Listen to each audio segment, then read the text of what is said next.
Bismillahirrahmanirrahim. Assalamualaikum warahmatullahi wabarakatuh. Alhamdulillahi ala ihsanih wa syukru lahu ala taufiqihi wa amtinanih. Asyhadu an la ilaha illallah wahdahu la syarika lahu ta'ziman li sya'nih. Wa asyhadu anna Muhammadan abduhu wa rasuluhu da'ila ridwanih. Allahumma salli alaihi wa ala alihi wa ashabihi wa ikhwanih. Hadirin dan hadirat yang dirahmati oleh Allah Subhanahu wa taala.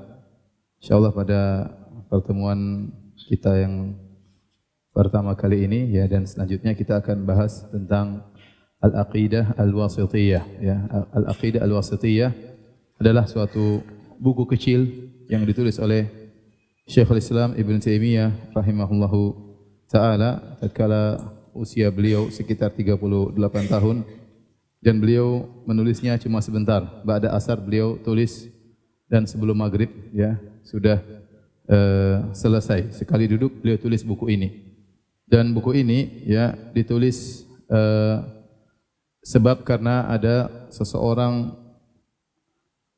qadhi atau hakim yang datang dari negeri Mesir, dari pengikut mazhab Syafi'iyah ya, yang dia minta kepada Syekhul Islam Ibnu Taimiyah untuk menulis buku akidah. Saya bacakan perkataan Syekhul Islam Ibnu Taimiyah rahimahullahu taala. Qadima alayya min ardi Wasit ba'dhu qudati nawahiha syekhun yuqalu lahu Radhiyaddin Al-Wasiti. Datang kepadaku seorang dari negeri Wasit. Jadi orang ini yang bertanya kepada Syekhul Islam Taimiyah berasal dari kota namanya kota Wasit. Makanya akidah tersebut namanya Al-Aqidah Al-Wasithiyah, karena yang ditulis oleh Ibnu Taimiyah sebagai jawaban atas permintaan seorang hakim qadhi yang datang dari kota Wasit. Salah seorang qadhi yang tinggal di sekitar kota Wasit ya, dia datang kepada kami waktu sedang berhaji, dan wa kana min ahli khair wad din, dan dia termasuk orang yang baik dan orang yang saleh. Wa syakama an-nasu fihi bitilkal bilad wa fihi daulatut tatar, dan beliau mengeluhkan tentang kondisi manusia, kondisi masyarakat di negeri beliau, yang demikian juga datangnya orang-orang Tatar yang menguasai ya. Min ghalabatil jahli wa dhulm wa durusid din wal ilm, tentang kejahilan, kezaliman dan hilangnya ilmu dan hilangnya agama. Wa sa'alani an aktuba lahu aqidatan takunu umdatan lahu wa li ahli baitihi, dan dia minta kepada aku untuk menulis suatu akidah yang akan menjadi pegangan dia dan juga bagi keluarganya. Fasta'faitu min dzalik, maka aku minta maaf, aku bilang aku tidak bisa nulis. Wa qultu qad kataba an-nasu aqaida mutaaddidatan, orang-orang sudah menulis banyak akidah ya, apalagi para salaf ya, akidah fulan. Fa khudh ba'dha aqaidi a'immati sunnah, maka aku nasihatkan kepadanya, ambillah sebagian akidah-akidah yang ditulis oleh para imam sunnah, yaitu para imam sunnah dari kalangan salafus saleh. Fa'ala hafiz soal, tetapi dia terus meminta agar aku menulis. Wa qala ma uhibbu illa aqidatan taktubuha anta, aku tidak ingin kecuali akidah yang kau tulis wahai Ibn Taimiyah.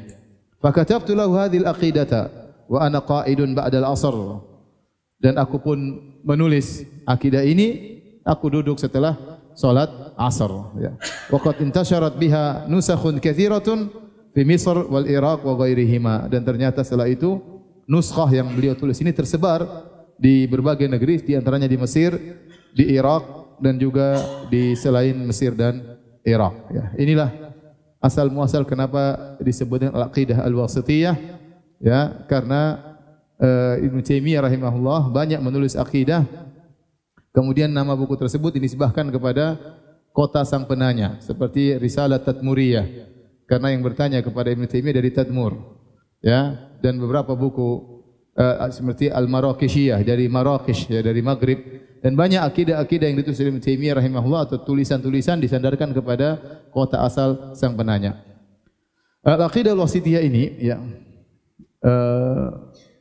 setelah tersebar di Mesir, di Irak, kemudian menjadi heboh ya, sampai Ibnu Taimiyah rahimahullah sebutkan dalam Majmu' Fatawa bagaimana beliau dipanggil oleh penguasa tatkala itu ya, penguasa Mesir, karena sebagian orang daripada orang-orang yang dengki kepada beliau, kata beliau, dari kalangan Rafidhah dan juga Ittihadiyah, dari kalangan ahlu wihdatil wujud ya, dan orang-orang yang menyimpang, mereka memprovokasi penguasa agar memanggil Ibnu Taimiyah rahimahullahu taala. Akhirnya Ibnu Taimiyah rahimahullahu taala kalau tidak salah setelah 7 tahun beliau menulis buku ini atau risalah kecil ini, akhirnya beliau dipanggil dan dikumpulkan seluruh ulama mazhab, 4 mazhab semuanya dikumpulkan. Dari mazhab Maliki, Syafi'i, Hanafi dan Hambali untuk mendebat beliau dalam 3 majelis. Dan beliau ceritakan bagaimana perdebatan beliau dengan mereka, ya, karena mereka mendebat Ibnu Taimiyah rahimahullah dalam setiap lafal yang ada pada kitab Al-Aqidah Al-Wasithiyah ini. Dan Ibnu Taimiyah mengatakan semua yang saya tulis ini dalam risalah Al-Aqidah Al-Wasithiyah ini semuanya ada salafnya. Semua ada salafnya. Tidak satu lafal pun saya nukilkan kecuali ada apa? Ada salafnya. Ya. Dan akhirnya terjadi perdebatan dan insyaallah pada suatu saat kita akan jelaskan mungkin di akhir penjelasan tentang risalah Aqidah Wasithiyah baru kita jelaskan tentang perdebatan tersebut. Jadi kita harus paham dulu isi kitab ini baru kita akan jelaskan tentang isi dialog yang diceritakan oleh Syekhul Islam Taimiyah rahimahullahu taala tatkala beliau berdialog dengan para ulama di zaman beliau tentang akidah yang beliau tuliskan ini. Cuma disebutkan ya waktu beliau ditanya ya oleh Naib Sultan, ya, penguasa tentang akidah, maka jawaban beliau sebelum beliau berdialog beliau berkata, "Laisal i'tiqadu li wala liman huwa akbaru minni." Akidah tidak diambil dariku dan juga tidak diambil dari orang yang lebih hebat dariku. Bal i'tiqad yu'khadhu anillahi subhanahu wa ta'ala wa rasulihi sallallahu alaihi wasallam. Tapi akidah diambil dari Allah Subhanahu wa taala dan rasulnya sallallahu alaihi wasallam. Wa ma ajma alaihi salaful ummah, dan apa yang disepakati oleh para salaf dari umat ini, orang-orang saleh terdahulu. Ya, kemudian beliau berkata, yu'khadhu min kitabillahi ta'ala. Maka akidah diambil dari Al-Qur'anul Karim wa min ahadithi Al-Bukhari wa Muslim wa ghairihima min al-ahadits al-ma'rufah. Dan juga akidah diambil dari hadis-hadis Sahih Bukhari dan Sahih Muslim dan selain dari mereka berdua dari hadis-hadis yang dikenal. Wa ma thabata an salafil ummah, dan apa yang diambil dari para salaf terdahulu.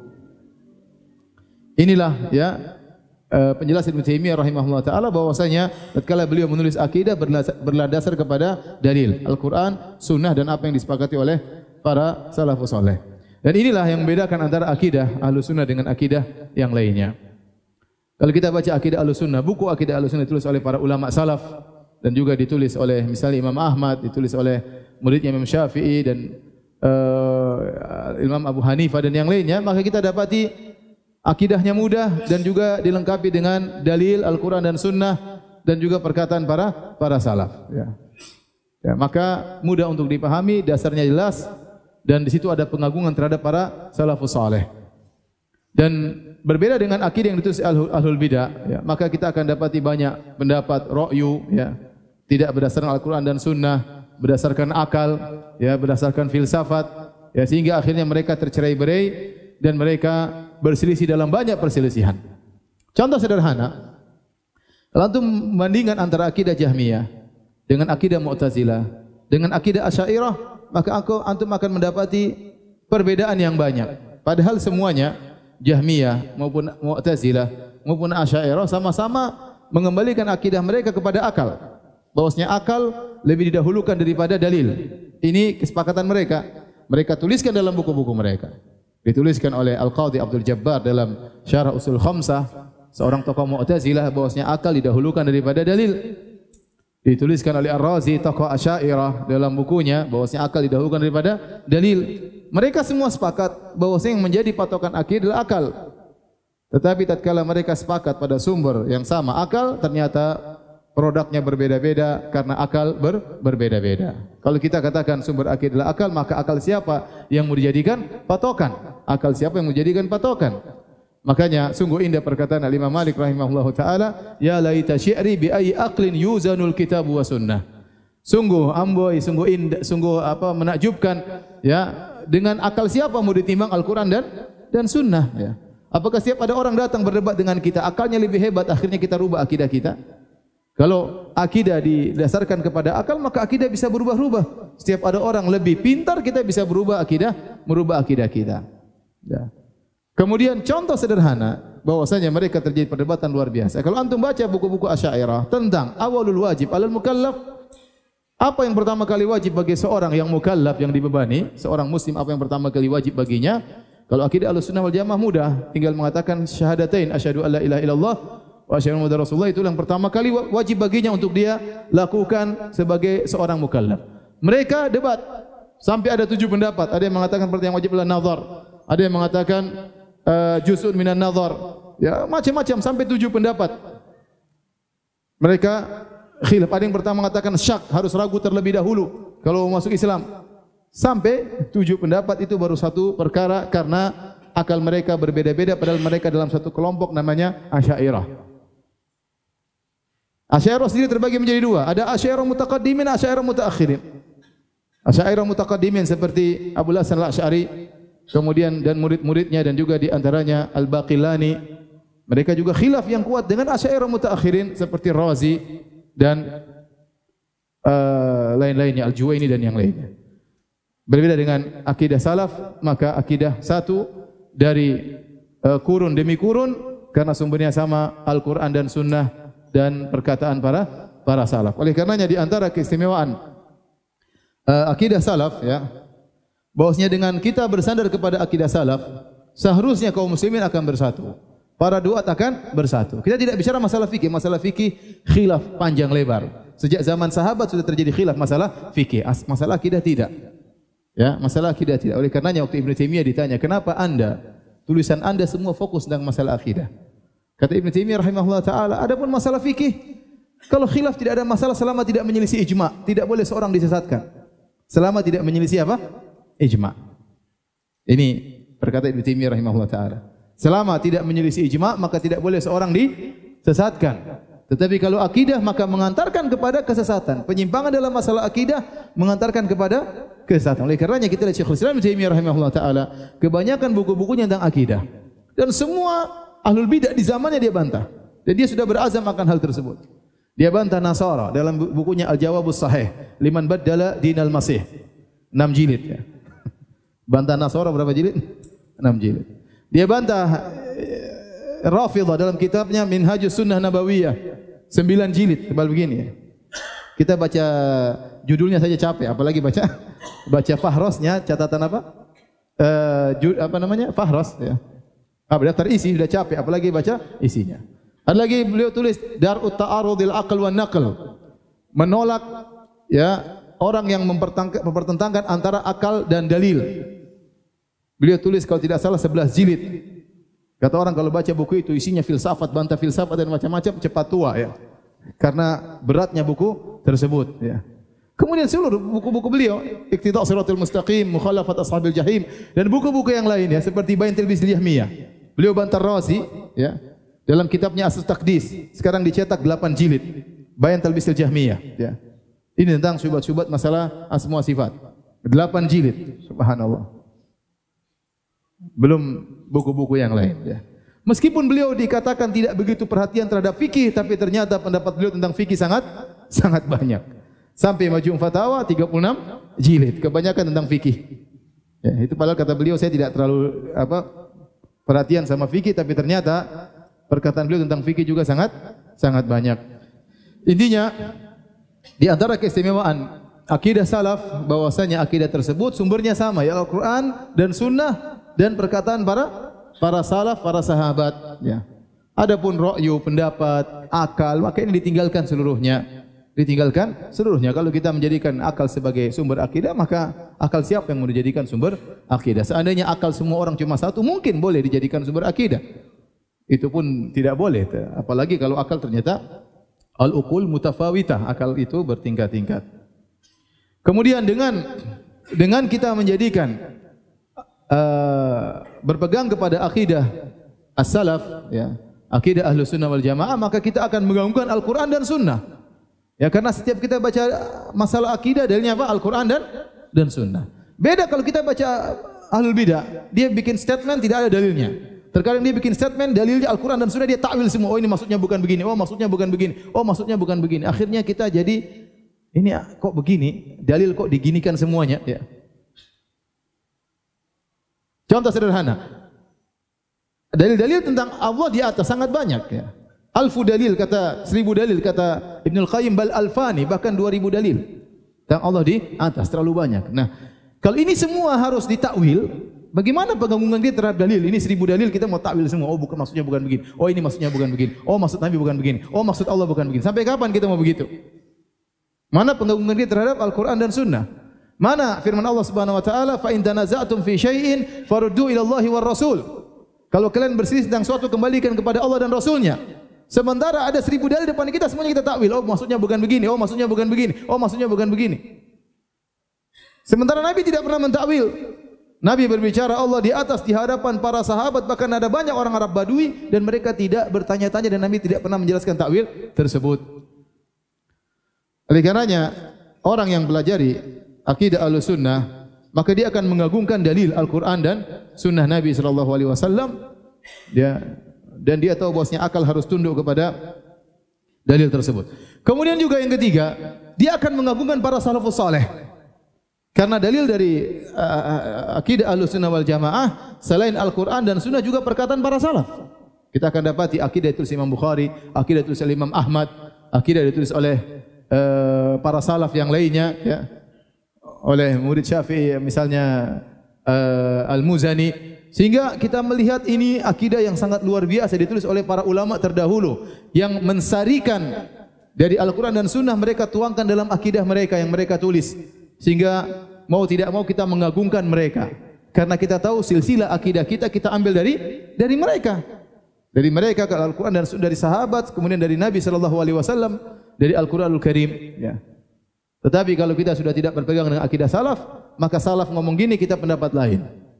Ya, imam ini bilang begini, kita milih pendapat yang lain, sehingga pengagungan terhadap sahabat, terhadap para salaf menjadi berkurang. Ya. Dengan meyakini akidah salafus saleh membuat kita mengagungkan dan mengikatkan diri kita dengan para sahabat. Ibnu Mas'ud berkata radhiyallahu taala anhu, "Innallaha nadhara fi qulubil ibad." Sungguhnya Allah melihat kepada hati-hati manusia. Fa wajada qalba Muhammadin khaira qulubil ibad. Maka Allah mendapati hatinya Nabi Muhammad sallallahu alaihi wasallam adalah hati yang terbaik. Fastafahu li nafsihi, maka Allah pilih Muhammad untuk dirinya. Fabta'athahu bi risalatihi. Allah kirim Nabi Rasulullah sallallahu dengan risalah, yaitu Al-Qur'anul Karim, dan diangkat menjadi rasul. Summa nazara fi qulubil ibad ba'da qalbi Muhammad. Kemudian Allah melihat kepada hati-hati manusia setelah hatinya Muhammad sallallahu alaihi wasallam. Fa wajada quluba ashabihi khaira qulubil ibad. Maka Allah mendapati hati-hati para sahabatlah hati-hati yang terbaik. Faja'alahum muzara'a nabiyyi, maka Allah menjadikan mereka penolong-penolong nabinya, para sahabat. Yuqatiluna ala dinihi, dan mereka berperang membela agama Muhammad sallallahu alaihi wasallam. Fama ra'al muslimuna hasanan fahuwa indallahi hasan, maka apa yang dilihat oleh kaum muslimin itu para sahabat sesuatu yang baik, maka di sisi Allah juga baik. Wa ma ra'ahu sayyi'an fahuwa indallahi sayyi', dan apa yang dilihat oleh para sahabat suatu keburukan, maka itu adalah yang buruk juga di sisi Allah Subhanahu wa taala. Ibnu Umar juga berkata, "Man kana mustannan falyastanna biman qad mad." Barang siapa yang ingin meneladani, maka teladanilah orang yang sudah meninggal dunia. Ulaika ashabu Muhammadin sallallahu alaihi wasallam, kanu khairu hadhil ummah. Mereka itulah para sahabat Nabi sallallahu alaihi wasallam, umat terbaik. Abarraha quluban wa amaqaha ilman. Mereka hati mereka yang terbaik, ilmu mereka terdalam, paling dalam ilmu mereka. Wa aqallaha takallufan, tidak menyulit-nyulitkan diri dalam beragama. Ya, tidak menyulit-nyulitkan diri dalam beragama. Sesuatu yang tidak dibahas enggak usah dibahas, sesuatu yang tidak perlu dalami, masalah-masalah yang detail yang ternyata tidak dibahas oleh syariat, mereka menjauhi hal ini semua. Qaumun ikhtarahumullah li suhbati Nabi sallallahu alaihi wasallam wa naqala dinahu wa naqli dinihi. Allah memilih mereka untuk menemani Nabi sallallahu alaihi wasallam dan untuk menukil, ya, agama Nabi sallallahu alaihi wasallam.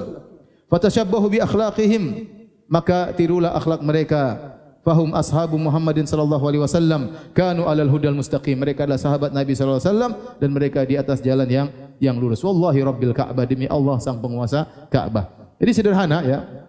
Oleh karena tatkala ada seorang mengingkari bahwasanya Allah Subhanahu wa taala turun langit ke dunia, maka seorang salaf berkata, "Dari mana kau datangkan akidahmu, ya, bahwasanya Allah tidak turun ke langit dunia? Adapun kami, maka kami meriwayatkan hadis ini dari fulan, dari fulan, dari fulan, dari sahabat dari Nabi sallallahu alaihi wasallam. Maka akidahmu dari mana?" Maka kalau ada orang bilang, misalnya Allah tidak di atas, bilang akidahmu dari mana? Sebutkan salafmu bahwasanya Allah tidak di atas. Sebutkan salafmu. Siapa salafnya? Paling ujung-ujungnya kepada Jahm bin Safwan. Ujung-ujungnya kepada tokoh Mu'tazilah. Adapun ke sahabat tidak mungkin. Mereka dapatkan sahabat menolak Allah di atas. Paham? Ya. Lihat akidah mereka. Mereka mengatakan Allah Subhanahu wa taala berbuat tanpa hikmah. Kita orang awam Allah berbuat pasti ada hikmahnya. Sederhana atau tidak? Sederhana. Ya. Ini saya lanjutkan lagi. Di antara keistimewaan akidah Ahlussunnah, akidah yang mudah. Akidah yang mudah dan berjalan dengan fitrah manusia. Saya sebutkan contoh akidah mereka yang tidak sesuai dengan fitrah manusia. Contoh, mereka menolak Allah di atas. Padahal kita betapa banyak orang mengatakan serahkan kepada yang di atas. Mudah sekali. Tidak ada saya pernah mendengar seorang pun berkata kita serahkan kepada yang di mana-mana. Enggak ada. Ya. Kalau yang di mana-mana sudah memutuskan, tidak ada yang bilang begitu. Tidak ada. Apalagi mengatakan kalau yang tidak di atas dan tidak di bawah dan tidak di mana-mana memutuskan, tidak ada. Semuanya mengatakan kalau yang di atas sudah memutuskan. Fitrah mereka bahwasanya Allah di atas sesuai dengan akidah Ahlussunnah wal Jamaah. Contoh betapa sering kita berkata ini sudah hikmah Allah. Allah berkehendak demikian pasti ada hikmahnya. Sementara akidah Asy'ariyah menolak adanya hikmah. Tidak ada hikmah. Allah berbuat tanpa hikmah. Bagaimana? Karena itu akal mereka membawa mereka untuk meyakini hal tersebut. Tetapi kenyataannya masyarakat awam mereka tidak menerima hal ini. Betapa banyak orang berkata ini hikmah dari Allah Subhanahu wa taala. Paham? Ini akidah Ahlussunnah. Mudah atau tidak? Mudah. Allah berbuat ada hikmahnya, selesai. Kalau mereka Allah berbuat ada hikmahnya, berarti Allah ada keperluan. Kalau ada keperluan berarti bukan Tuhan. Tuhan tidak boleh punya keperluan. Kena syubhat ente. Maksud saya, mereka terlalu banyak syubhat sehingga mereka akhirnya menelurkan pernyataan-pernyataan yang tidak logis. Yang tidak logis. Kita mudah kita mengatakan Allah berbuat ada hikmahnya enggak? Bahkan kita bilang tidak ada satupun perbuatan Allah kecuali pasti ada hikmahnya. Mereka tidak bisa.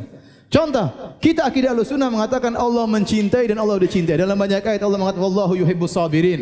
Allah mencintai orang yang sabar. Wallahu yuhibbul muttaqin. Allah mencintai orang-orang yang bertakwa. Ya, terlalu banyak ayat seperti itu. Ya, fasawfa ya'tillahu biqaumin yuhibbuhum wa yuhibbuna. Allah akan mendatangkan suatu kaum yang Allah mencintai mereka dan mereka mencintai Allah. Dan banyak dalam hadis juga demikian Allah mencintai si fulan mencintai Allah, banyak sekali. Mereka kata mereka tidak boleh kita bilang Allah mencintai dan Allah tidak bisa dicintai dan tidak bisa mencintai. Itu keyakinan mereka. Secara teori mereka mengatakan demikian, tetapi kebanyakan orang awam mereka tidak mengerti akan hal ini. Sehingga mereka dengan biasa berkata Allah masih cinta sama kita, Allah masih sayang sama kita. Banyak enggak orang bilang begitu? Banyak. Saya cinta kepada Allah, saya sayang sama Allah. Subhanallah. Fitrah mereka masih berbicara dengan sesuai dengan akidah Ahlussunnah wal Jamaah. Tapi kalau antum masuk detail dalam akidah mereka, itu tidak boleh mengatakan demikian. Haram ente mengatakan demikian. Tasbih ente mengatakan demikian. Berarti ente mentajisimkan Allah Subhanahu wa taala. Tidak boleh kita bilang Allah mencintai apalagi Allah dicintai, dua-duanya tidak boleh. Kalau mencintai maksudnya Allah menghendaki kebaikan bagi sang hamba. Diputar dulu. Ya. Repot. Contoh mereka mengatakan Allah Subhanahu wa taala di hari kiamat bisa dilihat tetapi tidak ada arahnya. Kalau kita kan lihat ke depan, lihat ke atas, lihat yang namanya lihat pasti berhadap-hadapan, tidak? Kata mereka di hari kiamat kelak Allah dilihat tapi tidak ala wajhil muqabalah, tidak berhadap-hadapan. Terus gimana cara melihat? Melihat ya pasti depan mata, ya enggak? Ada enggak ngelihat enggak di depan mata? Kata mereka enggak boleh. Kalau ente bilang Allah dilihat depan mata berarti Allah berarah. Kalau Allah berarah berarti mujassimah. Orang suruh mikir gitu enggak masuk akal. Ini maksudnya gimana? Kita bisa lihat Allah pada hari kiamat tapi tidak di arah, tidak di depan mata. Terus gimana cara melihat? Ya. Ini akidah mereka. Nanti masalah takdir mereka lagi namanya al-kasb. Ya, dan banyak ya. Artinya maksud saya akidah Ahlussunnah itu mudah. Dan Nabi SAW sampaikan di hadapan para sahabat, di hadapan orang awam, di hadapan orang Arab Badui. Dan mereka paham dengan mudah. Tidak jelimet, tidak susah. Tapi kalau antum ambil misalnya buku Asy'ariyah antum baca setengah mati antum untuk pahami. Saya tantang ente ambil buku Asy'ariyah ente baca. Berat. Ini maksudnya gimana? Sampai ada seorang ustaz ini disebutkan dalam buku mereka menyimpulkan, kata mereka, sungguhnya Allah itu yasma'ul mubsarat wa yubsirul masmu'at. Artinya bahasa Indonesia, sungguhnya Allah itu melihat yang didengar dan Allah mendengar yang dilihat. Antum paham enggak? Ini sampai. Kenapa? Karena mereka mentakwil sifat melihat dengan ilmu. Kata mereka Allah mendengar yang dilihat, maksudnya Allah mengetahui yang dilihat. Dan Allah melihat yang didengar, maksudnya Allah mengetahui yang didengar. Mereka takwil. Tidak ada namanya melihat, tidak ada namanya mendengar. Melihat maksudnya mengilmui, mendengar maksudnya mengilmui. Maka mereka bilang, boleh kita mengatakan innallaha yasma'ul mubsarat, sungguhnya Allah mendengar apa yang dilihat, wa yubsirul masmu'at, dan Allah melihat apa yang didengar. Kira-kira ini menghina Allah tadi. Itu mereka sampai dan itu waktu saya ke salah satu kota di luar Indonesia, ya, sampai ada yang cerita sama saya, Ustadz, kita dengar ceramah seperti itu, dan ini ada dalam buku mereka. Dalam buku mereka. Ini sulit mau kita cerna, ini maksudnya bagaimana? Ya. Apakah Nabi pernah mengajarkan demikian? Apakah Nabi pernah bilang sama sahabat, wahai para sahabat, sungguhnya Allah Maha mendengar apa yang kalian lihat. Sungguhnya Allah Maha melihat apa yang kalian dengar. Apa Nabi pernah ngomong gitu? Sederhana. Allah melihat apa yang dilihat, Allah mendengar apa yang didengar. Mudah atau tidak? Mudah. Demikianlah akidah Ahlus Sunnah wal Jamaah, mudah untuk dipahami. Cuma saya katakan, kebanyakan orang-orang yang berafiliasi kepada mazhab Asy'ariyah, mereka tidak paham akidah Asy'ariyah. Mereka tidak paham akidah Asy'ariyah. Tadi saya katakan, fitrah mereka masih lurus. Akidah Asy'ariyah mengatakan bahwasanya Al-Qur'an itu bukan firman Allah. Al-Quran itu bukan lafalnya dari Allah. Allah berbicara tanpa suara, tanpa huruf. Ini perkataan mereka. Tidak boleh Anda mengatakan Allah berbicara dengan suara dan huruf. Allah itu berbicara tanpa suara dan tanpa huruf. Kalau gitu Al-Quran ini apa? Itu bukan pembicaraan Allah. Itu adalah ungkapan dari semacam bahasa jiwa Allah Subhanahu wa taala yang diungkap oleh malaikat Jibril atau diungkap oleh Muhammad, tapi itu bukan firman Allah Subhanahu wa taala. Antum bingung atau tidak? Bingung kan ya? Sementara orang awam mereka sangat mudah. Allah berfirman. Allah sudah bilang dalam Al-Quran. Sangat mudah mereka mengatakan demikian. Padahal kalau kita masuk dalam detail akidah mereka, tidak boleh ngomong demikian. Makanya saya bilang di antara rahmat Allah kepada orang-orang yang banyak di tanah air yang ngaku bermadzhab Asy'ariyah, mereka tidak paham akidah Asy'ariyah. Alhamdulillah. Kalau mereka paham dengan benar dan mereka konsekuensi dengan perkataan mereka, susah. Bahkan ada di antara mereka yang merasa paham, ternyata mereka tidak konsekuen dengan apa yang mereka yakini. Mereka tidak konsekuen dengan apa yang mereka yakini. Betapa sering mereka mengatakan, pasti ada hikmahnya. Pasti ada hikmahnya. Katanya tidak ada hikmah. Baik. Hadirin dan hadirat yang rahmatillah subhanahu wa ta'ala. Al-Aqidah Al-Wasithiyah adalah risalah latifah, ya, buku yang kecil, sederhana. Di antara hal yang saya dapati menakjubkan dari buku ini, saya pernah menghadiri suatu pernikahan. Sang lelaki kawan saya waktu menikah, maharnya risalah Aqidah Wasithiyah. Buku Aqidah Wasithiyah dia berikan kepada calon mempelainya. Ya. Saya pernah hadir pernikahan, maharnya buku Aqidah Wasithiyah. Ya, harganya 1 rial mungkin di Arab Saudi. 1 rial tapi keren. Dan Aqidah Wasithiyah bukunya mencakup akidah Ahlus Sunnah secara global. Beda dengan sebagian kitab seperti misalnya Kitab Tauhid berkaitan tauhid uluhiyah, ya. Atau sebagian buku misalnya Asma Sifat. Tapi ini dia global dari seluruhnya, ya, dari tauhid Asma Sifat sampai seluruh cabang-cabang akidah tentang yaumil akhir. Sampai bagaimana dengan pemerintah, bersikap dengan pemerintah. Jadi mencakup akidah Ahlussunnah secara global dari awal sampai akhir. Maka kalau seorang menguasai akidah ini yang dia ringkas dan sederhana, maka insya Allah dia mengetahui akidah Ahlussunnah secara global.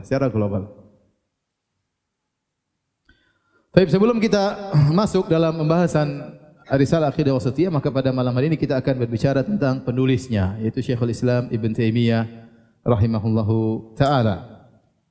Seorang tokoh yang luar biasa yang menjadi tokoh kontroversial sampai saat ini, ya. Kita ingin tahu siapa sebenarnya beliau ini, Syekhul Islam Ibn Taimiyah rahimahullahu ta'ala. Yang jelas beliau lahir pada tahun 661 dan wafat pada tahun 728, ya. Rahimahullahu ta'ala. Beliau namanya adalah Ahmad bin Abdul Halim bin Abdissalam, ya, dan seterusnya sampai pada bin Abdullah ibn Taimiyah al-Harrani. Jadi namanya Ahmad bin Abdul Halim ibn Taimiyah. Adapun gelar beliau Taimiyah maka disebutkan bahwasanya kakeknya yaitu Muhammad bin Al-Khadir, kakek yang kelima, suatu hari berhaji dan dia melewati suatu jalan di kota namanya kota Taima. Maka dia melihat ada seorang anak kecil di sana, anak kecil perempuan, anak kecil di sana. Tatkala dia pulang ke rumahnya setelah haji, dia dapati istrinya melahirkan ya seorang anak perempuan, maka dia dipanggil ya Taimiyah, ya Taimiyah, ya. Dinisbahkan kepada kota Taima yang dia lewati tatkala haji, ya. Maka ada yang mengatakan dinisbahkan kepada salah satu dari nenek mereka, ya Taimiyah, ya. Kakek mereka disebut Ibn Taimiyah. Ya, wanita ini akhirnya punya anak digelari dengan Ibn Taimiyah. Adapun keluarga beliau rahimahullahu taala, maka keluarga yang penuh dengan ilmu. Kakek beliau, ya, yaitu Abdul Salam Abul Barakat, ya. Beliau salah seorang ulama besar dari mazhab Hambali. Di antara bukunya yang terkenal adalah Muntaqa min Akhbaril Mustafa, yang disyarah oleh Al-Imam Syaukani dalam kitabnya Nailul Autar. Nailul Autar itu adalah syarah dari kumpulan hadis-hadis yang dikumpulkan oleh kakeknya Ibn Taimiyah rahimahullahu taala, disyarah oleh Al-Imam Syaukani dengan buku yang ma'ruf yang diterjemahkan dalam bahasa Indonesia, namanya kitab Nailul Autar. Demikian juga bapak beliau Abdul Halim, ya. Setelah kakek Ibn Taimiyah meninggal, maka dia pun yang mengajar, melakukan program ajar mengajar, ya, dari ulama mazhab Hambali. Baru kemudian Syekhul Islam Ibn Taimiyah rahimahullahu taala. Adapun Ibn Taimiyah rahimahullahu taala, ya, maka guru beliau sangat banyak. Di antaranya bapak beliau, dan disebutkan bahwasanya guru beliau lebih dari 200 guru. Lebih dari 200 apa? Guru. Itu beliau belajar luar biasa, guru ini sampai lebih dari 200 guru. Adapun murid-murid beliau, maka sangat banyak yang terkenal. Di antara murid-murid beliau adalah Al-Hafiz Yusuf bin Abdurrahman Al-Mizzi. Al-Mizzi ini adalah ahli hadis, penulis kitab Tahdhibul Kamal. Tahdhibul Kamal. Kemudian disusun kembali oleh Ibnu Hajar Al-Asqalani dalam Tahdhibut Tahdhib. Kemudian Tahdhibut Tahdhib diringkas lagi oleh Ibnu Hajar dalam Takribut Tahdhib. Ini buku tentang para perawi Kutubus Sittah. Kalau antum ingin tahu perawi ini dalam Sahih Bukhari, fulan ingin tahu, lihat buku ini. Dalam Sunan Tirmidzi ada an fulan, ada rawinya ente ingin tahu, kembali kepada kitab Tahdhibul Kamal yang kemudian diringkas oleh Ibnu Hajar Al-Asqalani sampai menjadi Takribut Tahdhib. Sumber buku ini adalah kitab karangan murid Ibnu Taimiyah namanya Al-Mizzi. Kemudian di antara murid beliau adalah Syamsuddin Ibnu Abdul Hadi, seorang ahli hadis juga yang punya buku terkenal Al-Muharrar, kumpulan hadis-hadis yang ini merupakan kurikulum yang dipelajari oleh para penuntut ilmu di kuliah hadis di Universitas Islam Madinah. Masuk kuliah hadis S1 yang disuruh hafal kitab Al-Muharrar. Hadis-hadisnya harus dihafalkan. Mereka anak kuliah hadis harus hafal 1000 hadis, ya. Dalam pelajaran mereka diambil dari kitab Al-Muharrar. Kemudian di antara murid Ibnu Taimiyah yang terkenal adalah Az-Zahabi. Az-Zahabi yang masyhur, ulama ahli sejarah dari kalangan mazhab Syafi'i yang punya kitab Tarikhul Islam, kalangan Az-Zahabi, demikian juga kitab Siyar A'lam An-Nubala. Terkenal. Siapa yang tidak tahu Al-Imam Az-Zahabi, dan juga ahli hadis seperti beliau punya buku Mizanul I'tidal, ya, tentang rawi-rawi hadis yang dikritik, yang kemudian dilanjutkan oleh Ibnu Hajar dalam kitabnya Lisanul Mizan. Ya, inilah Az-Zahabi rahimahullahu taala. Demikian juga dalam kitab misalnya kitabnya Abu Abdillah Al-Hakim, ya, Mustadrak, yang dia berusaha mengumpulkan hadis-hadis yang sahih di luar dari Sahih Bukhari, Sahih Muslim. Kumpulkanlah beliau dalam buku namanya Al-Mustadrak. Terkadang diberi komentar oleh Az-Zahabi, benar, dikritiki, ya. Itu Al-Imam Az-Zahabi rahimahullahu taala. Kemudian dan dia bermadzhab Syafi'i. Di antara murid Syekhul Islam Ibnu Taimiyah adalah Ibnu Qayyim Al-Jauziyah. Ibnu Qayyim Al-Jauziyah ma'ruf, bukunya sangat banyak dari mazhab Hambali. Kemudian Ibnu Muflih yang punya kitab Al-Furu' dan Al-Adab Asy-Syar'iyyah dan juga dari mazhab Hambali. Dan di antara murid beliau yang sangat terkenal adalah Ibnu Katsir rahimahullahu taala dari mazhab Syafi'i yang punya tafsir Ibnu Katsir dan punya buku sejarah Al-Bidayah wan Nihayah yang sangat tebal ya. Ini di antara murid-murid Syekhul Islam Ibnu Taimiyah. Kalau ada yang bertanya, Ibnu Taimiyah mazhabnya apa? Jadi kita lihat sejarahnya, kakeknya Hambali, bapaknya apa? Hambali. Maka Ibnu Taimiyah rahimahullahu taala pada dasarnya bermadzhab Hambali. Pada dasarnya bermadzhab Hambali.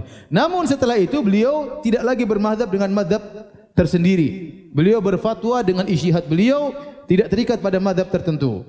Oleh karenanya dikatakan oleh Ibnu Nasruddin Ad-Dimashqi, dikatakan nasya'a Hambaliyan tsumma sara, asalnya dia Hambali, la yufti bi madzhabin muayyan. Setelah itu beliau tidak berfatwa dengan madzhab tertentu. Bal bima qamat dalilu alaihi indahu, bahkan beliau berfatwa sesuai dengan dalil yang tegak di sisi beliau. Walaqad nasara sunnah al-mahdhah wa tariqata salafiyah, maka beliau benar-benar menolong sunnah yang murni dan beliau berjalan di atas jalannya para salaf ya.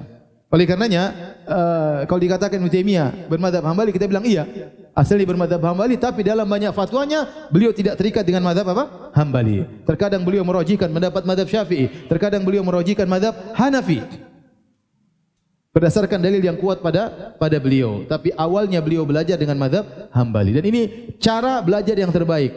Seorang cara belajar yang terbaik kalau dia punya ilmu yang waktu yang luas dan kecerdasan yang luas, kesempatan untuk belajar yang banyak, seharusnya dia belajar dengan mazhab terlebih dahulu. Setelah itu baru kemudian dia silakan berijtihad. Setelah itu yang penting dia menguasai mazhab tertentu terlebih dahulu, baru kemudian dia membandingkan mazhab yang satu dengan mazhab yang lain.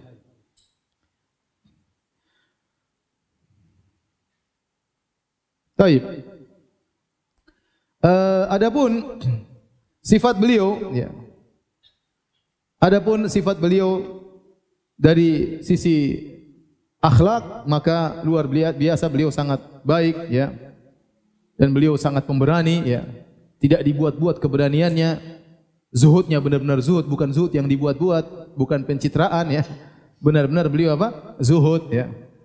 Adapun akan kita jelaskan nanti sebagian dari sifat-sifat akhlak beliau. Di antara sifat fisik beliau, beliau adalah seorang yang putih ya. Kemudian rambut beliau sangat hitam. Dan juga jenggot beliau hitam, ada sedikit ubannya ya. Adapun rambut beliau sampai ke telinganya, rambutnya agak panjang ya. Tidak terlalu tinggi, tidak terlalu pendek ya. Suara sangat kencang, baca sangat cepat, kemudian suaranya berat ya. Terkadang beliau tegas ya. Inilah beliau rahimahullahu taala. Adapun jihad beliau, maka beliau berjihad dengan lisannya, dengan penanya, dengan tangannya. Beliau pemimpin peperangan dalam memerangi Tatar. Bahkan beliau yang menyemangati kaum muslimin untuk melawan Tatar ya. Bahkan beliau pernah masuk dalam kerajaan Tatar, kemudian bertemu dengan Qazan, pemimpin Tatar. Kemudian beliau berbicara dengan perkataan yang sangat tegas di hadapan orang-orang yang buat mereka takjub dengan perkataan Syekhul Islam Ibnu Taimiyah rahimahullahu taala. Jadi membicara ilmu beliau hebat, bicara jihad beliau juga apa? Hebat, dan ini diakui oleh kawan dan lawan. Adapun pujian para ulama tentang Syekhul Islam Ibnu Taimiyah, perhatikan ini sangat penting karena antum akan mendengar banyak orang mencela Ibnu Taimiyah. Zaman sekarang juga ada seorang dai di YouTube mengatakan Ibnu Taimiyah sesat, mungkin mengatakan Ibnu Taimiyah bodoh, mungkin mengatakan Ibnu kafir ya. Kita ingin tahu bagaimana pujian para ulama tentang Syekhul Islam Ibnu Taimiyah. Dan pujian yang terbaik bukan dari murid-muridnya, tapi dari orang yang sepantaran dengan beliau, mu'asirihi, yang hidup bersama beliau.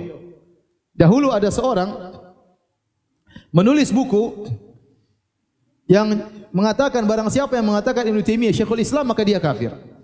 Orang ini namanya Muhammad bin Muhammad Al-Ajami yang dikenal dengan Al-Ala Al-Bukhari. Wafat pada tahun 841. Itu setelah Ibnu Taimiyah meninggal. Sekitar belasan tahun Ibnu Taimiyah meninggal baru kemudian ditulis buku ini. Dibantah oleh seorang bernama Ibnu Nasruddin Ad-Dimashqi dalam kitabnya Ar-Raddul Wafir.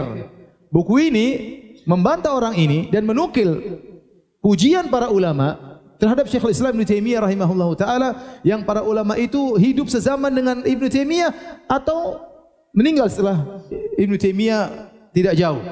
Ya. Saya akan bacakan pujian para ulama tentang Ibnu Taimiyah rahimahullahu taala. Di antaranya Perkataan Ibnu Sayyidin Nas, penulis buku Uyunul Athar fil Maghazi wa Syama'il wa Siyar. Buku ini sekarang dicetak dan tebal tentang sirah ya. Beliau berkata, beliau wafat 734. Ibnu Taimiyah wafat tahun berapa? 728. Jadi sempat ketemu dengan Ibnu Taimiyah rahimahullah taala. Beliau berkata, "Alfaituhu," ini yang bicara ulama ya, ulama yang masyhur di zaman tersebut. Kata beliau, "Alfaituhu mimman adraka minal ulumi hadzan." Aku dapati adalah orang yang mendapati bagian besar dalam ilmu. Wa kada an yastawiba sunan wal athar hifdzan, dan hampir beliau menghafal seluruh hadis-hadis dan athar. Hampir seluruh hadis-hadis dan athar beliau hafal. Hadis berapa ribu? Ya, banyak. Athar berapa ribu? In takallama fi tafsir fa huwa hamilu rayati. Kalau dia bicara tentang tafsir, maka dia pemegang bendera tafsir. Itu sangat hebat kalau bicara tentang tafsir. Au afta fil fiqhi fa huwa mudriku ghayatihi. Kalau dia berfatwa tentang fikih, maka dia tahu tentang ujung-ujung fikih dia ngerti, tentang puncak fikih dia ngerti. Au dzakara fil hadis fa huwa sahibu ilmihi wa dhu riwayatihi. Kalau dia bicara tentang hadis, maka dia adalah ahli hadis dan dia ahli riwayat tentang hadis. Au hadhara bil milal wa nihal. Kalau dia berceramah tentang al milal wa nihal, tentang firqah-firqah, tentang agama-agama, tentang aliran-aliran, lam yura awsa'a min nihlatihi fi dzalik, maka tidak diketahui ada orang yang lebih luas ilmunya daripada beliau tentang hal ini. Wala fa'a min dirayatihi, dan tidak ada yang diketahui lebih tinggi ilmunya mendalam lebih daripada beliau. Baraza fi kulli fannin ala abna'i jinsihi. Beliau unggul dalam segala bidang ilmu dibandingkan orang-orang yang sejenis beliau. Walam tara ainu man ra'ahu mislahu. Dan tidak ada orang yang pernah melihat beliau melihat orang seperti beliau. Wala ra'at ainuhu mithla nafsi, bahkan dia tidak pernah melihat orang seperti dirinya. Ini pujian yang luar biasa. Jadi orang yang pernah melihat beliau tidak pernah melihat orang seperti beliau, saking hebatnya. Dan dia sendiri Ibnu Taimiyah tidak pernah melihat orang sehebat dia. Ini yang ngomong siapa? Ngomong seorang yang menemui Syekhul Islam Ibnu Taimiyah rahimahullahu taala, ulama di zamannya, ya. Kemudian contohnya perkataan Az-Zahabi rahimahullah. Ya, punya ma'ruf mazhab Syafi'i, punya buku-buku terkenal. Apa kata beliau? Huwa akbaru min an yunabbiha mithli ala nu'utihi. Dia terlalu agung untuk menjelaskan tentang sifat-sifatnya orang seperti aku. Aku ini tidak pantas untuk menjelaskan sifat-sifatnya. Falahu liftu baina rukni wal maqam la halaftu anni ma ra'aitu bi aini mithlahu. Kalau saya disuruh sumpah, saya akan bersumpah di antara rukun Yamani, di antara Hajar Aswad dan Maqam Ibrahim, saya akan bersumpah mataku tidak pernah melihat orang seperti dia. Wala wallahi ma ra'ahu wa mithlu nafsihi fil ilm. Dan demi Allah dia sendiri tidak pernah lihat orang berilmu seperti dirinya. Saya berani bersumpah akan hal tersebut. Kata siapa? Az-Zahabi. Ya akhi, ini yang ngomong bukan orang bahlul ya. Ini yang ngomong apa? Az-Zahabi yang punya buku banyak tebal. Punya Syiar Alam Nubala, ente cari terjemah siapa saja di situ. Dari nabi, sahabat semua sampai orang-orang zaman beliau semua ditulis tentang jarh wa ta'dil dengan semuanya. Kemudian beliau berkata, qara'al Qur'ana wal fiqh wa nadhara wa stadalla wa huwa dunal bulugh. Beliau selesai baca Quran, beliau ahli fikih, beliau berdebat dan beliau berdalil padahal beliau belum dewasa. Padahal belum apa? Belum dewasa. Bara'a fil ilmi wa tafsir, muncul hebat dalam ilmu dan tafsir. Wa afta wa darrasa wa lahu nahul 20. Beliau sudah berfatwa dan beliau sudah resmi mengajar padahal umur beliau baru sekitar 20 tahun. Wa sannafa at-tasanif wa sara min akbaril ulama fi hayati syuyukhihi. Maka beliau menulis buku-buku, jadilah beliau menjadi ulama besar padahal guru-gurunya masih hidup. Dia langsung bisa menyamai guru-guru beliau. Beliau puji banyak sekali ya.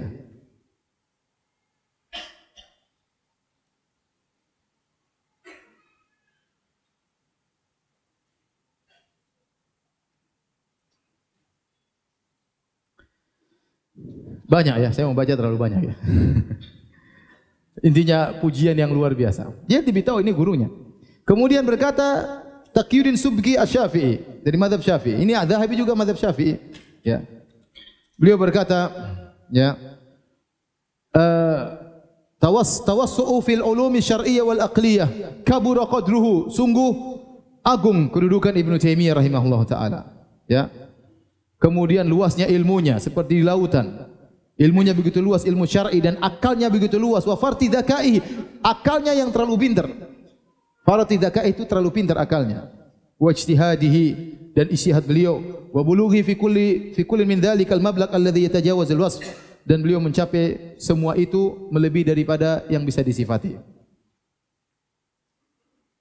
Beliau berkata lagi, wa qadruhu fi nafsi a'dham min dzalika wa ajal, dan kedudukan Ibnu Taimiyah di hatiku lebih agung dan lebih mulia daripada yang saya sebutkan. Ma'ama jama'allahu lahu minaz zahada. Selain ilmu ternyata beliau sangat zuhud, sangat wara, ahli agama, nusratil haq wal qiyam fihi, la li ghardin siwahu, dan beliau menolong kebenaran dan tegak membela kebenaran, tidak ada tujuan beliau kecuali itu. Ini pujian berkaitan tentang niat Ibnu Taimiyah. Dia mengatakan Ibnu Taimiyah dia melakukan itu semua dalam rangka membela apa? Kebenaran. Wa jariya ala sunani salaf, dan beliau berjalan di atas sunnah para salaf. Wa akhdhihi min dzalika bil akhdhil awfa, dan beliau mengambil sunnah salaf yang terbanyak. Kemudian berkata As-Subki Muhammad bin Abdul Bar Asy-Syafi'i dari mazhab Syafi'i, beliau berkata, "Ma yubghidu Ibnu Taimiyah illa jahilun aw sahibu hawan." Tidak ada orang benci kepada Ibnu Taimiyah kecuali orang jahil, kecuali bahlul ya. Tidak ada yang benci Ibnu Taimiyah kecuali apa? Jahil atau pengikut hawa nafsu. Fal jahil la yadri ma yaqul. Dia tidak ngerti, orang bodoh dia tidak ngerti apa yang dia katakan.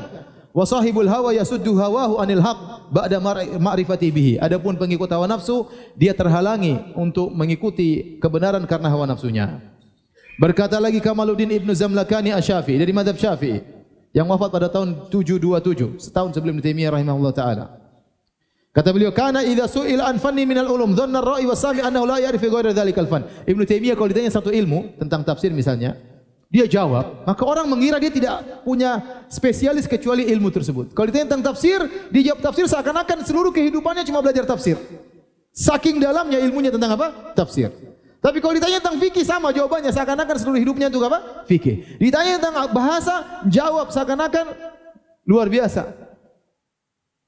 Ya, bahkan dia mengkritiki ahli bahasa, bahkan beliau mengkritiki Sibawayh rahimahullahu taala, seorang ahli bahasa. Artinya beliau sangat luar biasa.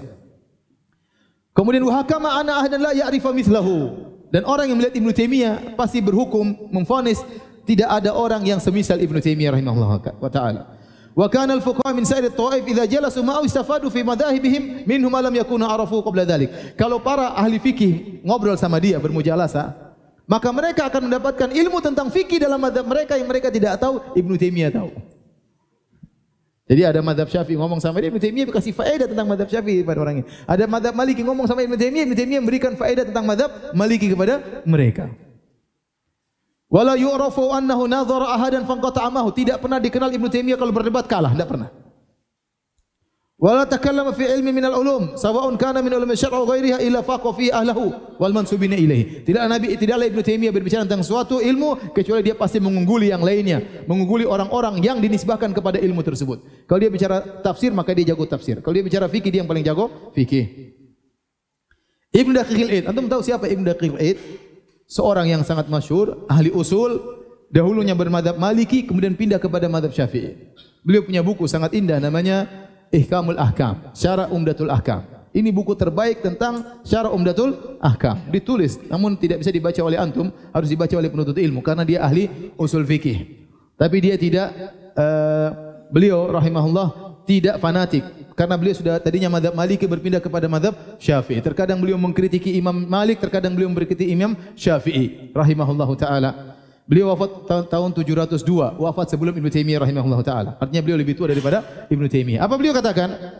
Lamma ijtama'tu bi Ibnu Taimiyah, tatkala aku sempat bertemu dengan Ibnu Taimiyah, ra'aitu rajulan al-ulumu kulluha baina ainaihi. Aku lihat seorang lelaki, seluruh ilmu di hadapan dia. Ya'khudhu minha ma yurid wa yada'u ma yurid. Tinggal dia ambil yang mana dia mau, yang tinggal dia mau. Seakan-akan buku semua terbuka di depan dia. Buku tafsir, buku hadis, buku sirah, buku fikih. Tinggal dia ngomong apa yang dia sukai. Ini kata Ibnu Daqiq, bukan perkataan orang bahlul, ini kata orang yang sangat alim. Saya ketemu dengan dia, saya lihat dia ini semua ilmu terbuka di hadapan dia. Tinggal dia ambil mana yang dia mau, tinggal dia buang mana yang dia mau. Azan kah? Azan. Ya udah azan dulu.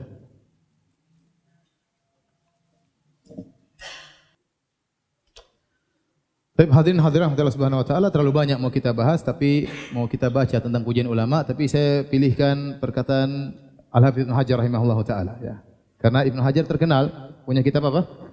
Fathul Bari, syarah Sahih Al-Bukhari, dan tidak ada orang pernah mensyarah Sahih Al-Bukhari seperti Al-Imam Ibn Hajar rahimahullahu taala. Makanya dikatakan la hijrata ba'dal fath, sampai dikatakan tidak ada hijrah lagi setelah Fathul Bari. Artinya tidak ada yang bisa menulis seperti syarahnya Al-Hafidz Ibn Hajar seperti dalam kitabnya Fathul Bari. Dan beliau tulis kalau tidak salah 20 tahun lebih buku Fathul Bari tersebut, bahkan disebutkan beliau ditolong juga oleh murid-murid beliau dalam menulis kitab tersebut. Diakui keilmuannya ya, menjadi rujukan setiap ulama di zaman sekarang. Al-Hafidz Ibn Hajar rahimahullahu taala. Beliau sebagian dalam perkataan beliau bermadzhab Syafi'i, dan beliau juga dalam sebagian hal tidak sepakat dengan Ibnu Taimiyah rahimahullahu taala ya. Dalam beberapa hal beliau tidak sepakat dengan Ibnu Taimiyah rahimahullahu taala, bahkan dalam sebagian pendapat beliau dalam Fathul Bari menunjukkan beliau terpengaruh dengan akidah Asy'ariyah. Tetapi kita lihat bagaimana ujian beliau terhadap Ibnu Taimiyah rahimahullahu taala, padahal madzhab berbeda, terkadang akidah juga berbeda ya. Ini menunjukkan bagaimana adilnya seorang ulama. Kata beliau, wa syuhratu imamati Syekh Taqiyuddin Ibnu Taimiyah asyharu minasyams. Beliau buka ujiannya dengan berkata, kemasyhurannya, keimamannya, ya, masyhurnya keimaman maksudnya kepemimpinannya, dia seorang imam dalam agama. Ibnu Taimiyah itu lebih terkenal daripada matahari. Masya Allah. Lebih masyhur daripada apa? Matahari. Ini pujian luar biasa. Siapa yang lebih terkenal dari matahari? Pasti matahari lebih terkenal, tetapi ini hiperbola dalam memuji. Kata dia, ketenaran Ibnu Taimiyah sebagai seorang imam dalam agama lebih terkenal daripada apa? Matahari. Wa talqibuhu bi Syekhul Islam baqin ilal an alal al-sunnati zakiyah. Wa yastamirru ghadan lima kana bil ams, dan beliau digelari dengan Syekhul Islam. Ini gelar luar biasa. Ada orang sakit hati dengan gelarnya Syekhul Islam, dengan disebut dengan Syekhul Islam. Ibnu Taimiyah digelar Syekhul Islam sampai beliau mengatakan yang mengatakan Ibnu Taimiyah Syekhul Islam kafir. Ya, maka itu yang dibantah oleh Ibnu Nasruddin ad-Dimashqi, dan bantahan tersebut dikasih mukaddimah oleh Ibnu Hajar. Kata beliau, dan beliau digelari dengan Syekhul Islam, gelar tersebut akan terus berlanjut hingga sekarang ya, di lisan-lisan yang suci, yang bersih, dan akan terus berlanjut kemudian hari sebagaimana telah berjalan kemarin. Wala yunkiru dzalika ila man jahila miqdarahu wa tajannabal insaf. Tidak ada yang mengingkari gelar Ibnu Taimiyah dengan Syekhul Islam kecuali seorang yang tidak tahu tentang kedudukan Ibnu Taimiyah dan dia tidak bersifat adil. Fama aktsar ghalat man ta'ata dzalika wa aktsara ghubara. Fallahu ta'ala wal mas'ul. Dan seterusnya beliau berkata, walau lam yakun min fadli hadzal rajul illa ma nabbahu alaihi al-Hafidz Syahir Alamuddin Al-Birzali fi tarikhihi. Kalau bukan keutamaan orang ini Ibnu Taimiyah cukup yang disampaikan oleh seorang ahli sejarah Al-Birzali, maka itu sudah cukup dalam buku tarikhnya bahwasanya tidak ada dalam Islam orang yang berkumpul dalam jenazahnya tatkala meninggal seperti jenazahnya Ibnu Taimiyah rahimahullahu taala. Ini saja sudah cukup bahwasanya Ibnu Taimiyah adalah orang yang sangat mulia. Ya. Kenapa? Karena waktu Ibnu Taimiyah meninggal dunia, seluruh penghuni kota semuanya hadir. Padahal di kota tersebut, ya, di Damaskus waktu itu, banyak fuqaha dari mazhab-mazhab yang lain yang musuh Ibnu Taimiyah. Ibnu Taimiyah dipenjara berulang-ulang.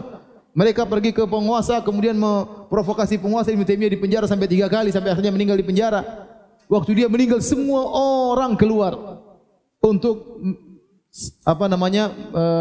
mengiring jenazah beliau, ya, rahimahullahu taala. Kecuali 3 orang yang bersembunyi. 3 orang ini terkenal sangat memusuhi Ibnu Taimiyah. Kenapa dia tidak hadir? Takut dipukuli masyarakat. Maka dia sembunyi. Semua orang keluar.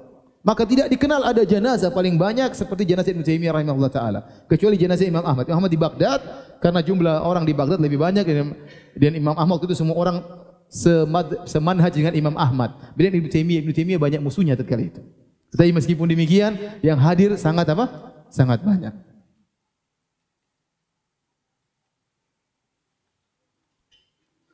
Kemudian beliau berkata,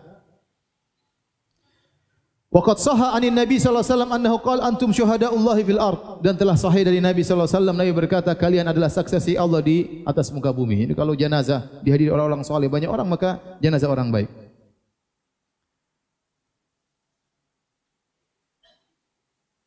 Kata beliau, waqad qama ala Syekh Taqiyuddin jama'atun minal ulama miraran bisababi asya'an karuha alaihi minal usul wal furu'. Ada berapa ulama yang mereka mendebat Ibnu Taimiyah, mengingkari Ibnu Taimiyah, tidak setuju dengan masalah usul dan furu'nya Ibnu Taimiyah. Artinya banyak orang yang tidak setuju dengan Ibnu Taimiyah di zaman tersebut. Wa uqidat lahu bisawi dzalik iddatu majalis bil Qahirah wa Dimashq. Bahkan diperdebatkan Ibnu Taimiyah, dikumpulkan dengan mereka, dibuat majelis-majelis perdebatan baik di Mesir, di Qahirah maupun di Damaskus. Wala ya'lamu, meskipun demikian, wala yu'lamu an ahadin minhum annahu afta bi zandaqatihi wala hakama bi safki damihi. Meskipun demikian tidak seorang pun dari para ulama tersebut yang berani berfatwa Ibnu Taimiyah zindik atau mengatakan halal darahnya, enggak ada. Ma'asyiddatil muta'assif alaihi hina idzin min ahli daulah hatta hu bisa bil Qahirah. Padahal mereka sangat benci dengan Ibnu Taimiyah dan mereka sangat musuh Ibnu Taimiyah, itu pun tidak seorang pun, bahkan mereka berfatwa agar Ibnu Taimiyah dipenjara dan beliau dipenjara, itu pun mereka tidak berani mengatakan Ibnu Taimiyah apa? Zindik. Ma'adzalik fakulluhum ya'tarifu bi si'ati ilmihi wa zahdihi wa wasfihi bis sakha wa syaja'ah. Meskipun demikian seluruhnya, bahkan musuh-musuhnya, dia bicara tentang musuh-musuhnya, semuanya mengakui tentang luasnya Ibnu Taimiyah, tentang zuhudnya Ibnu Taimiyah dan bagaimana dermawannya Ibnu Taimiyah dan keberanian Ibnu Taimiyah rahimahullahu taala. Wa ghairu dzalik min qiyami fi nusratil Islam, dan yang lainnya di mana Ibnu Taimiyah menolong Islam, wa du'a ila Allah taala fi sirri wal alaniyah. Ibnu Hajar, Ibnu Taimiyah berdakwah di jalan Allah baik secara sembunyi-sembunyi maupun terang-terangan. Kemudian kata beliau, walau lam yakun li Syekh Taqiyuddin min al-manaqib illa tilmidhuhu syahir Syekh Syamsuddin Ibnu Al-Qayyim sahibu tasanif an-nafi as-sarah allati intafa'a biha al-muwafiq wal mukhalif lakana ghayatan fi dalalati ala azimi manzilatihi. Kalau bukan Ibnu Taimiyah tidak punya keutamaan kecuali cuma punya murid satu namanya Ibnu Qayyim, itu sudah cukup, kata Ibnu Hajar. Kalau Ibnu Taimiyah tidak punya keutamaan, tidak ada punya keutamaan kecuali punya murid satu namanya siapa? Ibnu Qayyim, yang punya buku sangat banyak, yang diambil faedahnya oleh kawan dan lawan, kata Ibnu Hajar. Maka sudah cukup untuk menunjukkan agungnya kedudukan Ibnu Taimiyah rahimahullah taala. Wa fa kaifa wa qad syahida lahu atau syuhida lahu bitaqaddum fil ulum wa tamyiz fil mantuq wal mafhum a'immatu asrihi min asy-Syafi'i wa ghairihim. Bagaimana lagi ternyata waqad syahida, para ulama mengakui kelebihan Ibnu Taimiyah, keunggulannya, keistimewaannya dalam mantuk maupun mafhum dari para ulama di zaman beliau, baik dari mazhab Syafi'iyah fadlan anil Hanabilah, apalagi ulama Hanabilah yang semazhab dengan Ibnu Taimiyah rahimahullahu taala.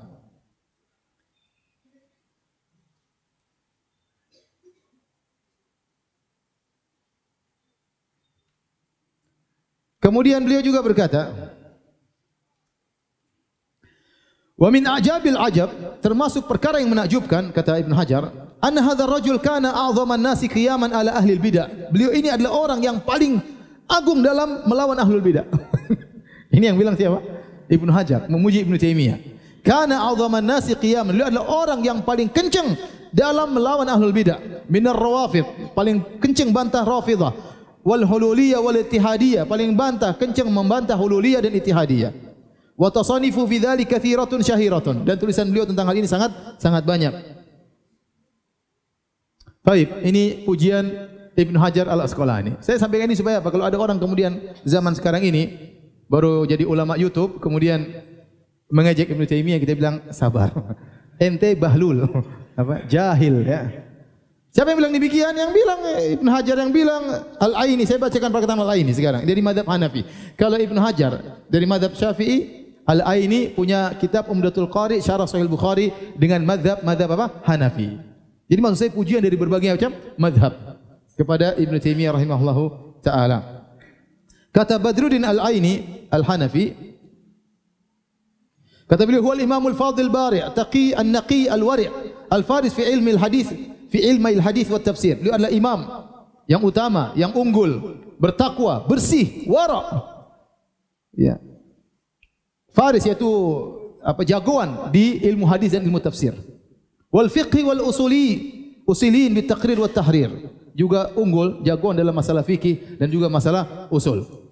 Was sayfis sarim 'alal mubtadi'in, dan pedang terhunus terhadap ahlul bidah. Ini pujian lagi. Ini padahal dari mazhab apa? Hanafi. Dia bilang Ibnu Taimiyah adalah pedang terhunus kepada siapa? Ahlul bidah. Wal habrul qa'im bi umuriddin, seorang yang luas ilmu, yang tegak menegakkan perkara-perkara agama. Wal ammaru bil ma'ruf wan nahau 'anil munkar, orang yang senantiasa beramar ma'ruf dan senantiasa bernahi munkar. dzu hammatin wa syaja'atin wa ikdamin fima yurawwi wa yasjur. Dan beliau memiliki kemauan tekad yang tinggi dan keberanian dan nekat maju di tempat-tempat yang menakutkan.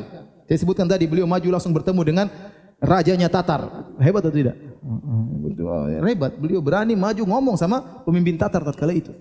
Dan beliau marahi pimpinan sultan untuk nekat berperang melawan Tatar. Akhirnya menang. Yang memprovokasi siapa? Ibnu Taimiyah rahimahullahu taala. Kemudian beliau berkata, ya, kathiru zikir was saum, sering sekali berzikir, terlalu sering puasa, was salati wal ibadah, sering sekali salat, sering sekali ibadah.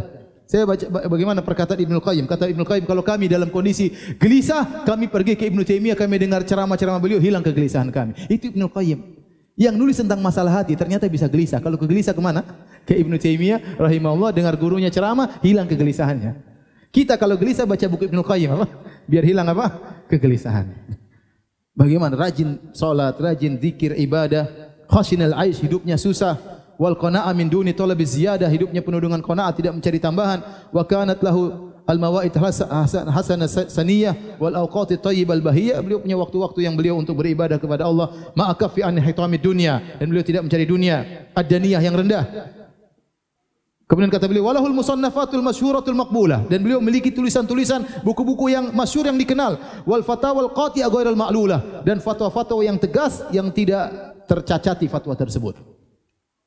Kemudian beliau membela Ibnu Taimiyah Al-Aini, mengejek orang yang mencela Ibnu Taimiyah. Kata beliau tentang orang ini yang mencela Ibnu Taimiyah, laisa huwa illa kal ju'li bistimamil wardi yamutu hatfa anfihi. Orang yang mencela Ibnu Taimiyah itu tidaklah seperti ju'l itu seperti apa ya? Yang bau busuk kata namanya kutu busuk. Yang kalau mencium wanginya mawar tewaslah dia. Maksudnya ente seperti kutu busuk, kalau cium indahnya Ibnu Taimiyah ente mati. Wa qal khaffash yata'adha bi buhuri sana'i dhaw li su'i basarihi wa dha'fihi. Seperti kalilawar yang terganggu dengan cahaya matahari, bukan karena rusaknya cahaya matahari, tapi karena buruknya matanya. Jadi terganggu. Ibnu Taimiyah terkenal dia terganggu, dia gelisah. Ya, Ibnu Taimiyah disenangi oleh masyarakat, dia sedih hampir-hampir mati. Ya. Kemudian beliau berkata, wa ma hum illa salqa balqa salqa. Wal mukaffir minhum Salma'ah bin Qalma'ah wa Hayyan bin Bayan wa Hayyun bin Bayyin wa Dhal bin Dhal Dhalalun bin Tilal. Maksudnya ente Bahlul bin Bahlul. Orang seperti ini jahil bin apa? Bin Dhalal bin sesat bin Bahlul, yang mencela Ibnu Taimiyah rahimahullahu taala.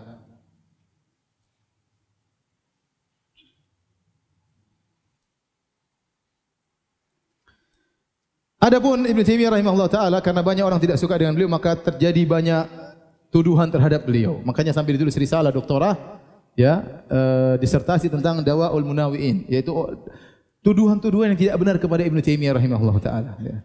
Dituduh begini, dituduh begini, tidak benar. Banyak yang tidak benar. Dituduh mengatakan Allah mujassim dan macam-macam, Allah jisim dan yang lainnya. Di antaranya yang menuduh Ibnu Taimiyah yang terkenal adalah Ibnu Battutah. Ibnu Battutah seorang orang yang suka rihlah, bersafar ke sana kemari, ya, dalam bukunya yang dikenal dengan Rihlatu Ibni Battutah. Buku judulnya Rihlatu Ibni Battutah, yang namanya Tuhfatul Anzar fi Ghara'ibil Amsar wa Ajaibil Asfar. Beliau berkata, Ibnu Battutah, wasaltu yaumal khamis tasi' min syahri Ramadan al-mu'azzam ama 26 ila Madinah Dimashq Syam. Aku sampai pada hari Kamis tanggal 9 Ramadan tahun 726 di kota Damaskus, tempatnya Ibnu Taimiyah. Jadi dia sampai bulan Ramadan tahun 726 di kota Damaskus. Kemudian dia berkata, wa kana bi Dimashq min kibari fuqaha'il Hanabilah Taqiyuddin Ibnu Taimiyah. Di antara kibar ulama di kota Damaskus dari mazhab Hambali adalah Ibnu Taimiyah. Ya, yatakallamu fil funun, dia berbicara tentang segala macam ilmu.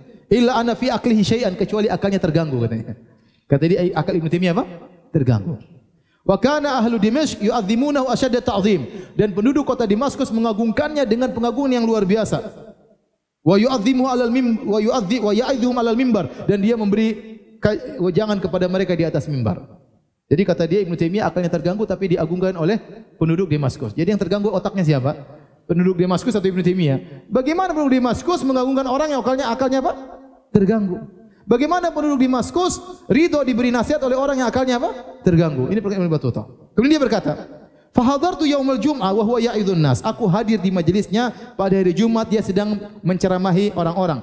Ala mimbaril jami', di mimbarnya Masjid Al-Jami'. Wa yudzakiruhum, dan mengingatkan mereka.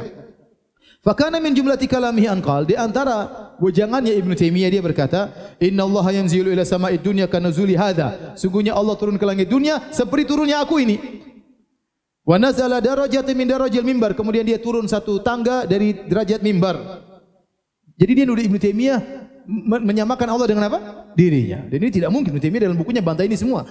Ini kedustaan nyata. Dia bilang Ibnu Taimiyah mengatakan Allah turun ke langit dunia sebagaimana aku turun dari mimbar.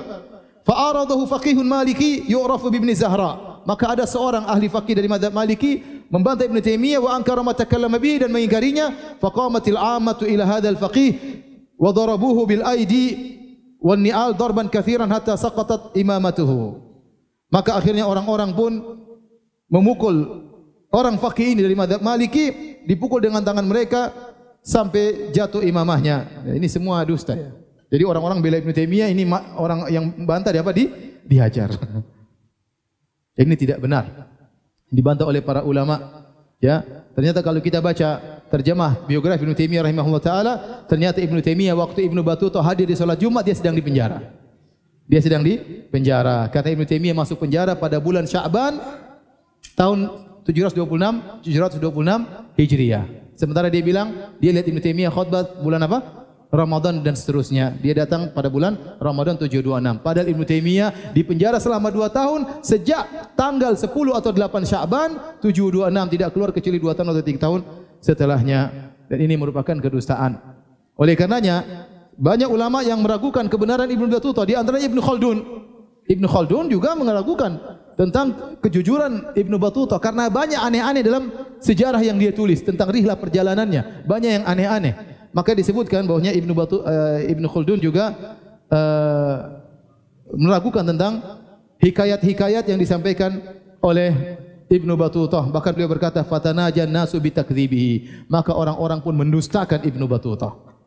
Di antara cerita yang dia sampaikan dalam bukunya, tatkala dia pergi ke India, kata dia, "Wa wasalna ila jabalin bisyai wa bihi zawiyatu Syekh Saleh Ata Aulia." Kami pun sampai di suatu gunung, ya, mungkin gunung teh atau yang semacamnya. Di situ ada pojokan, di situ ada seorang syekh yang soleh, namanya Ata Aulia. Wa hum yadhkuruna anna umrahu 350 aman. Orang-orang mengatakan umurnya 350 tahun. Wa dakhalna ilaihi, aku pun masuk ke dalamnya. Wa sallamtu alaihi wa anaqanihi, aku pun menyalaminya dan dia pun memelukku.